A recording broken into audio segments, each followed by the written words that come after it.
त्याला विद्याची देवता असं संबोधलं जातं. असे माता सरस्वती आणि ज्या मातेने स्वतःच्या कर्तृत्वावर विद्येची देवता म्हणून जगापुढं प्रसिद्ध झाली अशा सावित्रीबाई फुले यांना नमन करून आज आपण 3 डिसेंबर जागतिक दिव्यांग दिन मोठ्या उत्साहात कानगाव येथे साजरा करत आहोत.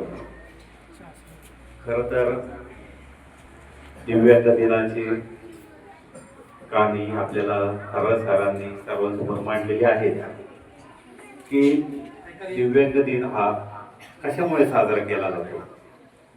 त्याची उत्पत्ती कोळशाच्या खाणीपासून जो प्रवास चालू झाला तो आज दिव्यांग सक्षम करण्यासाठी प्रत्येक देशाने उचललेलं हे पाऊल आहे. यामध्ये जे दिव्यांग आहे ते आता आपल्या महाराष्ट्रामध्ये जवळजवळ 1 कोटीमध्ये 30 लाख दिव्यांग आहे. त्यात जवळपास 17,000 पुरुष आणि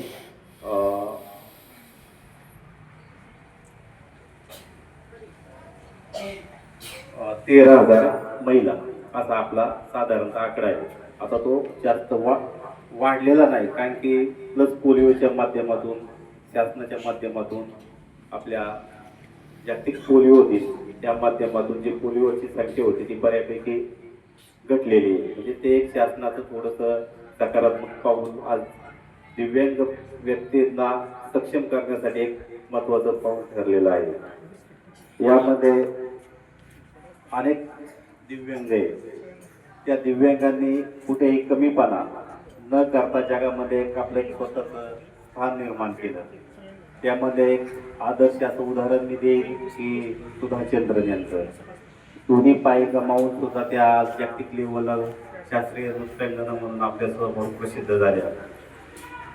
त्याचप्रमाणे नेक विनिजित दोन्ही हातपाय नाही, पण ते आजही प्रत्येक ठिकाणी जाऊन आपल्या समाजाला जगाला मोटिवेशन देतात.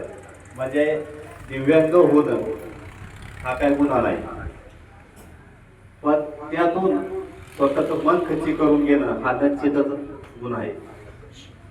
दिव्यांग बाबत आम्ही दौंड तालुक्यामध्ये जी चळवळ उभी केली त्यामध्ये निश्चितच जालिंदरांना असतील ते आजी बदरगे असतील हे 2 रथाची चाके आणि खूप प्रामाणिक काम या व्यक्तीचं असतं. त्यामध्ये राहुल डॉक्टर असतील किंवा चितोळे साहेब असतील, भागवत साहेब असतील, म्हणजे सर्व दिव्यांग बंधू जे आम्ही संघटित करण्यासाठी सर्वांना एकत्र केलं. कारण की प्रत्येक गावामध्ये आम्ही साधारणतः पोहोचू शकत नाही आणि मग त्या भागातील दिव्यांग हा वंचित राहतो. त्यामुळे प्रत्येक गावातले 2-2, 3-3 कार्यकर्ते आम्ही एकत्र करण्याचं ठरवलं. त्या माध्यमातून दिव्यांगांची सर्वांची माहिती गोळा करून त्या दिव्यांगांपर्यंत कोणत्या ना कोणत्या प्रकारची शासकीय मदत असेल, शारीरिक मदत असेल, मानसिक मदत असेल तर ती देण्याचा आम्ही एक चळवळ ह्या 2 तालुक्यामध्ये उभी केली.